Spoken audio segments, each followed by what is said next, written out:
I don't want 1,000 people in an organization that are coming to me, calling me, hey, I had a bad day today, and because I said I love them at the end of a video, they think they can call me. I don't love you. I don't know you.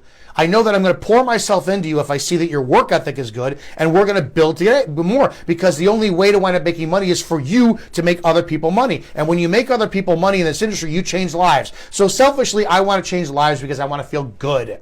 I want to feel good, and I want to know that I left a legacy behind so that somebody can have an extra car payment or extra mortgage payment or feed their kids. That is what life is about for me, and it's a great feeling. But I will not feed somebody's ego, give them attention or validation on being a fucking loser in this industry if that costs them. I refuse to have somebody spend money every single month just to put money in my pocket and dangle that carrot in front of them a little bit more, saying, you got this, you got this. No, you don't got this. Stop